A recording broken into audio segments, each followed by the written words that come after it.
나의 가는 길이라고 하는 찬양이 있는데요, 제가 그 가사에 늘 은혜를 많이 받아요. 어느 부분에 제가 제일 많이 은혜를 받느냐면, 주님은 보이지 않아도 날 위해 일하신다고 하는 그 부분에 참 은혜를 많이 받습니다. 하나님은 보이지 않아요. 그런데 그 보이지 아니하시는 하나님이 나를 위해서, 우리를 위해서 일하신다 하는 그 가사, 또 찬양을 하면서 묵상하면 얼마나 큰 은혜가 되는지 알 수가 없습니다. 그럼 하나님께서 무슨 일을 하시냐는 거죠. 그것이 오늘 이사야 49장 8절에 분명하게 기록되어 있는데, 하나님이 하시는 일이 세 가지를 이사야 선지자가 우리에게 전하고 있습니다. 그것은 무엇이죠? 오늘 성경 본문에 나와 있듯이 첫 번째는 하나님은 응답하신다고 하는 거예요.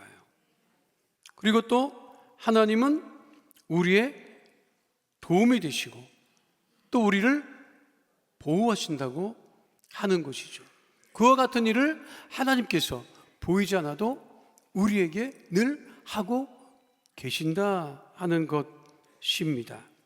이사야 선지자는 그 남유다 예루살렘 중심으로 복음을 선포했을 때 참 어려운 시기에 선지자 활동을 거의 60년 가까이 합니다. 어느 민족도 국가도 유대를 도와주지 않고, 또 국가 내부적으로 정말 힘들고 어려운 혼란스러운 그러한 과정에 있었음에도 불구하고 이사야 선지자는, 이사야 선지자라고 하는 말 자체가 하나님은 구원이시다라고 하는 뜻이거든요. 어떠한 상황에서도 하나님은 우리를 구원하시고 있음을 선포하고 있습니다.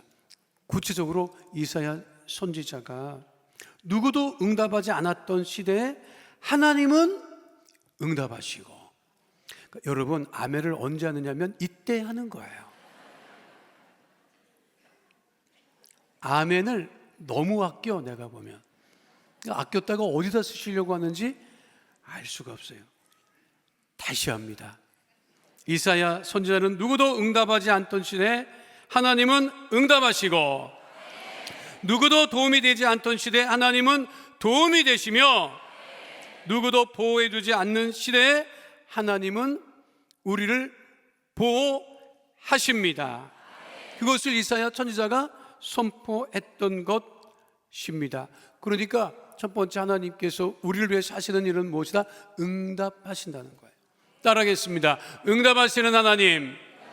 응답하시는 하나님. 응답이라고 하는 게 뭐예요? 내가 누구를 불렀는데 내가 부른 사람이 응답한다고 하는 것, 반응한다고 하는 것, 대답한다고 하는 것, 굉장히 중요하죠. 내가 누구를 불렀는데 아무런 반응이 없어요. 응답이 없어. 그 기움 빠지죠. 저희 둘째 애가 며칠 저희 집에 묵었다가 어제 다시 돌아갔는데, 며칠, 한 3일 같이 있었나, 며칠 같이 있었어요. 같이 있었는데 93년생이야. 그리고 결혼했지. 며느리 이제 7월에 뭐 애를 낳는다나 뭐 그러는데, 같이 며칠 있었어요. 나하고 우리 집사람하고 멀쩡하게 있는데 지네끼리 부르는 거예요. 우리 작은 아들이 지우 와이프한테 여보야 이렇게 부르더라. 여보야 이거 할 거야? 여보야 이거 이렇게 하면 좋겠는데 하면 그 며느리가 금방 대답을 해요. 나는 30년을 넘게 살아도 여보라고 하는 말이 안 나와요, 여러분. 잘해봐야 이바 정도 나오는데, 근데 여보야 그러는데 금방 반응을 하더라고. 살면서 부인이 제일 속 터지는 때가 언제인지 아십니까? 불러도 있음에도 불구하고 대답을 안 할 때 속이 터지죠. 다 들어. 근데 대꾸가 없어. 그 언성이 높아져. 중학교 때 제가 배운 시 중에 초원이라고 하는 시가 있어요. 아주 유명한 우리나라의 시지요. 그 모르는 한국 사람은 거의 없을 것입니다. 교과서에 수록되어 있기도 하고, 산산이 부러진 이름이요, 허공 중에 헤어진 이름이요. 그런데 그 시 구절 중에 무슨 시가 있는 줄 아십니까?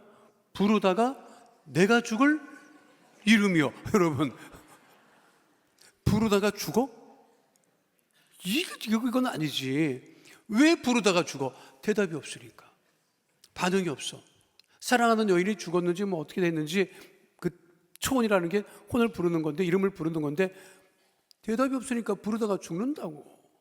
여러분, 누구를 부르다가 죽을 일이 있어요? 제가 자랄 때는 동네에 골목에서 자랐는데, 친구를 불러러 가면 그때 초인종도 없었어요. 집집마다 대문이 있었고, 그럼 대문 앞에 서서 누구야 놀자 그렇게 불렀다고. 그러면 안에서 있었던 놈이 지금 친구가 와서 밖에서 뭐라고 부르는 거야? 놀자라고 부르는 거야. 친구야 일하자 이래서 부르는 게 아니야. 친구야 공부하자 그래서 부르는 거 아니야. 친구야 놀자라고 하는 말에 즉각 반응해서 뛰어나옵니다. 친구가 없으면 서운하지. 그 친구 엄마가 아무 게 없다 그러면 서운하지. 그런데 낙심되지 않아요. 왜냐하면 그 친구가 이사가지 않는 한해는 부르면 반응한다는 거예요, 여러분. 그런데 불렀는데 반응이 없다. 이 답답하죠. 부부가 부부싸움을 했어요. 어느 부부가. 부부싸움을 뭘로 하죠? 말로 하죠. 부부싸움을 말로 합니다, 여러분. 부부싸움을 말로 하는데, 부부싸움을 끝나고 나서 뭐를 안 하죠? 말을 안 해요. 나는 그건 좀 웃기다고 생각해. 말로 싸웠잖아. 왜 말을 안 하냐고. 부부싸움을 하거나 말을 안 합니다. 먼저 말하는 사람이 지는 거야. 그러니까 말을 안 해요. 그렇죠? 근데 그 남편이 그날 부부싸움을 하고 말을 안 했는데 그 다음날 출장을 가야 돼. 근데 와이프한테 나 새벽 5시에 깨워줘 라고 해야 되는데 말하면 지는 거잖아. 그 말을 안 했어요. 그 말을 안 할 수 없으니까 메모지에 써서 전달을 했어요. 내일 새벽 5시에 깨워줄 것. 부인이 그걸 받았어요. 그 다음날 아침에 남편이 눈을 떠보니까 7시야. 그게 화가 났어요. 그 부인에게 왜 안 깨우느냐고 화를 내니까 부인이 남편 머리맡을 가리키는데 거기에 메모지에 5시에요 일어나세요 이렇게 써 있었다는 거예요. 이것도 응답은 응답인데 이러한 응답은 참 괴로운 응답이지요. 근데 우리 하나님은 우리가 기도할 때, 우리가 부르짖을 때 응답하신다는 거예요. 시편 3편 4절에도 분명하게 말씀하고 있죠. 함께 합니다. 내가 나의 목소리로 야훼께 부르짖으니 그의 성산에서 응답하시는 도다. 따라하겠습니다. 도우시는 하나님. 이사야 선지자 시절에 그렇게 이스라엘이 힘들고 어렵고 괴로움을 당했는데도 어느 한 나라, 어느 민족, 이스라엘 돕겠다고 나서는 민족과 국가가 없었어요. 우리나라는 어느 나라의 도움을 제일 많이 받았죠? 미국이에요. 그거는 어쩔 수 없어요. 그거는 사실이고, 역사가 6.25 전쟁 이후 70년 동안 미국의 도움을 받았지. 그러면 그 전에 일본이 우리를 도와줬어요? 중국이 우리를 도와줬어요? 러시아가 우리를 도와줬어요? 지금도 마찬가지입니다. 일본이 우리를 도와주는 것 같아요? 중국이 우리를 도와줄 것 같아요? 러시아가 우리를 도와줄 것 같아요? 그나마 70년 넘게 미국이 우리를 도와줬어요. 한미 동맹으로 하나가 돼서. 그런데 앞으로는 그것이 계속 될 것이라고 하는 보장을 못하는 시대를 살아가고 있어요. 어쩔 수가 없어요. 70년 넘게 도움을 받은 것도 그거는 보통 일이 아니지. 앞으로도 함께 동반자로서 함께 도움을 주고받고 하면 좋지. 근데 그거를 앞으로는 보장할 수 없어요. 미국도 대통령 바뀔 때마다 자기 국가 이익을 먼저 생각하는 그런 시대가 되었기 때문에 그런 거예요. 북한을 공식적으로 핵을 가지고 있다라고 인정은 안 하는 것 같아요. 그런데 이미 여러 나라가 북한은 핵을 보유하고 있다는 전제하에 모든 정책을 펼치고 있습니다. 우리나라 정치인들이 그냥 입으로 자주국방을 하자, 뭘 하자, 우리가 지킬 거다. 오케이, 좋다고. 그만큼 국방력이 되고 뭐가 되면 그런 소리 하라고. 그것도 안 되는데 쓸데없이 입으로 지킵니까, 여러분? 국가를 입으로 지켜요? 나라를 입으로 지켜? 그만큼 기술력이 되고 국방력이 되고 미국과도 협상할 수 있는 그 정도 국력이 되면 오케이, 하면 되지. 근데 아직은 그게 안 돼. 그럼 우리가 지혜로울 때야라고. 통일되는 것 일본이 좋아할 것 같습니까? 중국이 좋아할 것 같습니까? 러시아가 좋아할 것 같습니까? 지금 우리나라 젊은 세대도 통일되는 거 원치 않는데, 알아요? 그래서 어떤 전문가는 그렇게 말을 하더라고. 남북이 통일되는 것을 원하십니까? 이렇게 물어보면 젊은 아이들이 다 싫어하니 그렇게 물어보지 말고, 남북이 통일되었을 때 저 북한을 누가 지배하고 다스리면 좋겠느냐? 1번 일본, 2번 중국, 3번 러시아, 4번 한국. 그러면 다 4번을 택한다는 거예요. 그거는 맞는 얘기니까. 그렇죠? 그런데 이제껏 하나님께서 대한민국을 지키셨기 때문에, 앞으로도 하나님께서 대한민국을 지키실 것이기 때문에 우리가 존재하는 거예요, 여러분. 세계지도 펼쳐놓고 보세요. 대한민국 어디에 있나? 잡아 뜯어도 티도 안 나. 안 그래요? 근데 하나님께서 우리나라를 지키시고 보호하시고 세계에서 가장 예수를 잘 믿는 나라를 만들어 주셨고, 우리 예수 믿는 우리 성도들이 대한민국을 위해서 기도하기 때문에 하나님께서 우리를 지키시는 곳입니다. 시편, 그래서 146편 5절에, 시편 146편 5절에 분명히 이와 같이 말씀하고 있죠. 함께 합니다. 야곱의 하나님을 자기의 도움으로 삼으며 야훼 자기 하나님에게 자기의 소망을 두는 자는 복이 있도다. 분명하게 말씀하고 있습니다. 왜 우리가 하나님의 도우심을 구해야 되느냐? 분명한 것이 뭐냐면 하나님은 대가 없이 우리를 도우신다는 거예요. 사람은 대가를 바라고 도와줘요. 그런데 하나님은 대가를 바라지 않는다고. 네가 나에게 뭘 잘해야 하기 때문에 내가 너를 도와줄게. 너 잘한 것 있니? 내가 너를 도와줄게. 이게 상벌의 이런 개념이 아니에요. 우리를 하나님의 자녀 삼아 주셨기 때문에 우리를 무조건적으로 도우시는 거죠. 동서양을 막론하고 진리가 하나 있답니다. 뭐래요 그게? 세상에 무엇은 없다? 공짜는 없다. 미국 사람들은 공짜 점심은 없다, 이렇게 얘기를 하는 거예요. 여러분들에게 밥 사주는 사람 조심해야 돼. 맹탕 왜 밥을 사주냐고. 다 뭔가 있기 때문에 사주는 거야. 알아요? 세상 사람들 얘기야. 세상 사람들은, 비즈니스 하는 사람들은 그냥 밥 안 먹어. 다 계산이 있어서 먹는 거야. 그래서 어느 돼지고기 전문점집에 붙어있는 글귀가 맞는 얘기야. 소고기 사주는 사람 주의하세요. 대가 없는 소고기 없습니다. 순수한 마음은 돼지고기까지예요. 돼지고기 정도는 사줄 수 있어. 근데 소고기 사준다, 뭔가 썸씽롱이야, 여러분. 근데 우리 하나님은 우리를 도우실 때 대가 없이 우리를 도우신다는 거예요, 여러분. 미국이 2차 세계대전 때 강대국이 되고 그 위에 2차 세계대전 이후에 여러 신생국가가 등장합니다. 여러분, 우리나라 역사는 얼마나 됐지?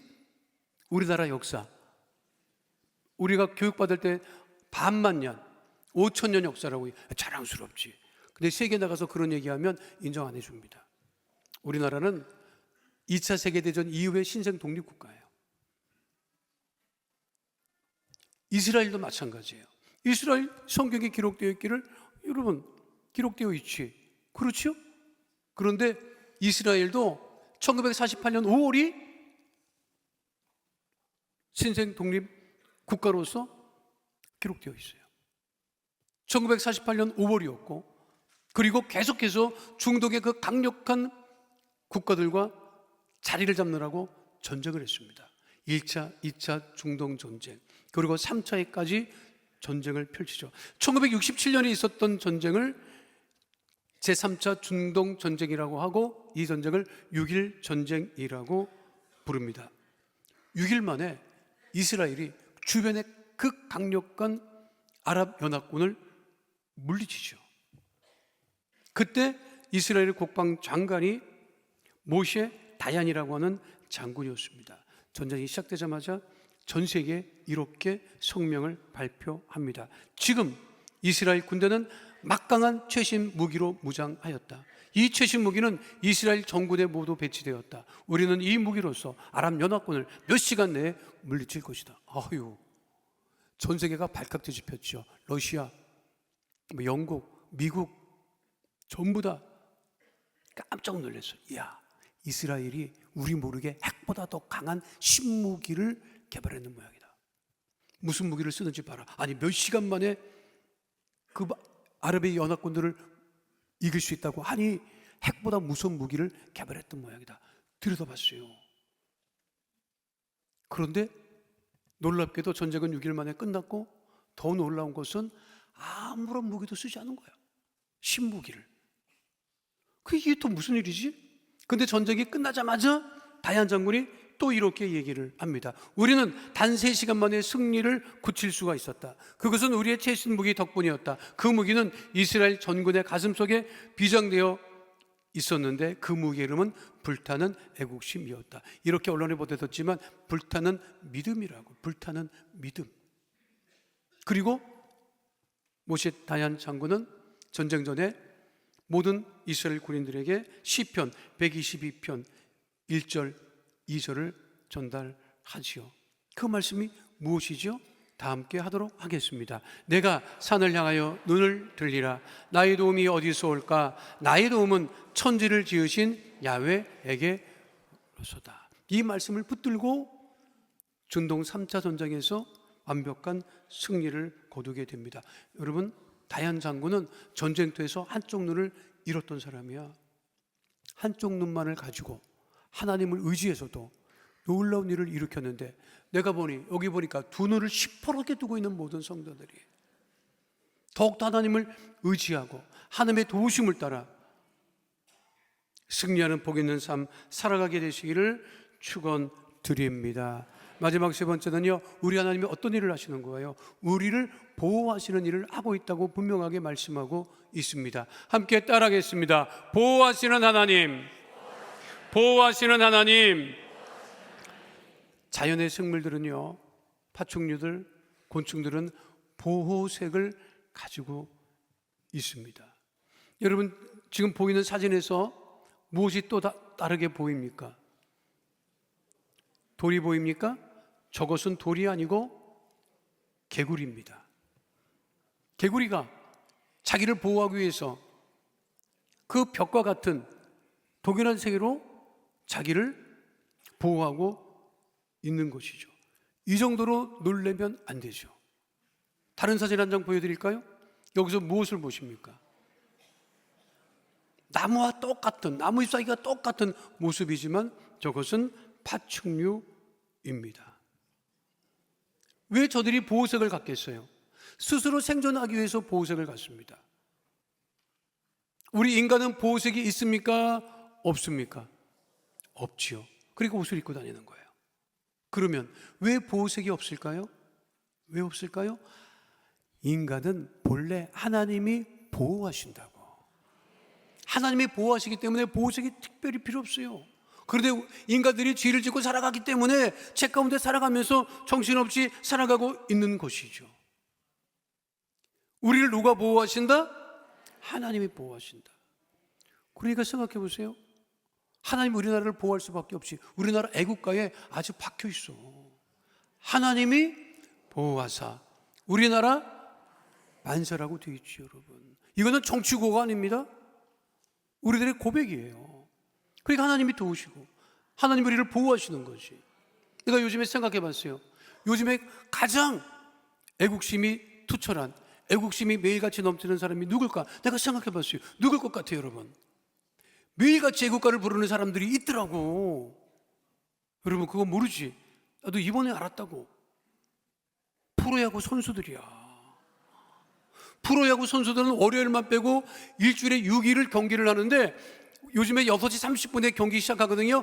6시 30분에 정확하게 애국가부터 시작하더라고.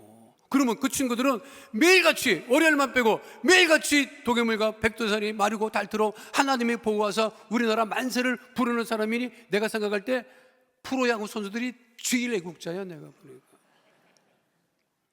무슨 말을 하는지도 모르고 계시는 분들은 참 하나님 은혜로 살아가는 분들인 줄로 믿습니다. 누가 우리를 보호하신다고요?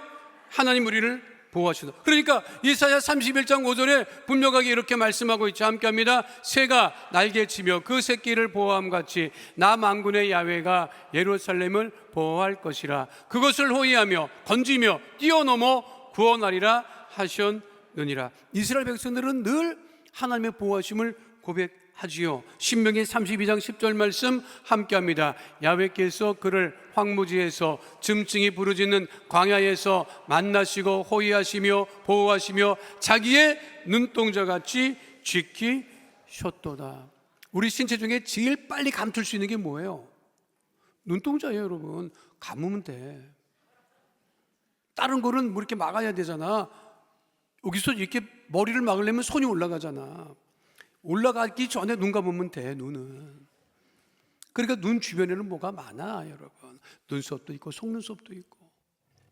왜 있는 거예요? 비가 오면 빗물이 들어가지 말라고 위에서 막아주고 중간에서 막아주고. 나보고 어떤 분이 목사님 진짜 눈썹이에요 그러는데 이거 생으로 내 눈썹 맞아요, 여러분. 이거 잡아 뜯으면 뜯겨. 이거 안 그렸어 나는. 이거 진짜야. 왜 갖다 붙여주셨겠어요? 보호하라고 붙여주신 거지. 제가 며칠 전에 이렇게 책을 보는데 한 구절이 눈에 들어왔어요. 맞더라고요. 인생이란 무엇이냐? 인간의 인생이란 무엇이냐? 기저귀 차고 태어나서 기저귀 차고 가는 게 인생이래. 여러분 그전에는 기저귀 차기 전에 갔어. 요즘은 오래 살아갖고 다 기저귀 차고 가. 내가 일부 예배 때 똑같은 얘기를 하니까 다 고개를 푹 숙이더라고. 여러분들은 그렇게 안 되고 건강하게 120까지 팔팔하게 살다가 천국 갈 거니까 그런 염려하지도 말고, 믿지 않는 사람들은 그게 맞아요. 태어나서 기저귀 타고 기저귀 차고 생활하다가 기저귀 차고 가.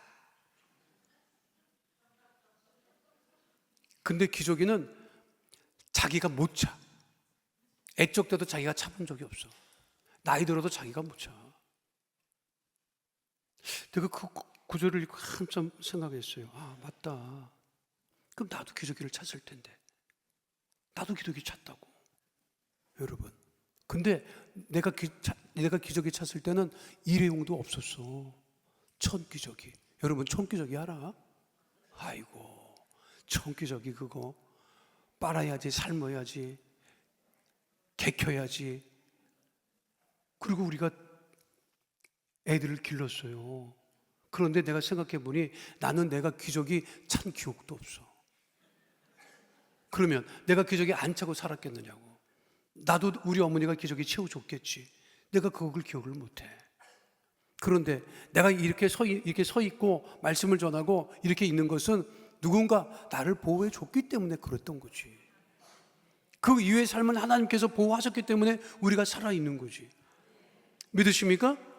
하나님은 우리가 자고 있어도 졸지도 주무시지 아니하고 우리를 지키시고 보호하고 계시는 거예요. 그 은혜를 우리가 잊지 말아야 되는 거죠. 우리가 잘해서, 우리가 권력이 있어서, 우리가 잘 나가서 그게 아닙니다. 하나님 우리를 왜 보호하시느냐? 하나님의 자녀 삼아 주셨기 때문에 우리를 보호하시는 것입니다. 우리가 뭘 높은 자리에 있기 때문에 그래서 보호하시는 것이 아니라 그것이 하나님의 은혜인 것을 잊지 마시고, 하나님 우리를 위해서 일하시는데 그 일이라고 하는 것은 우리를 위하여서 응답하시고 도우시고 보호하시는 일을 멈추지 않음을 잊지 않고 날마다 그 은혜를 따라 살아가는 하나님의 자녀 다 되시기를 축원드립니다.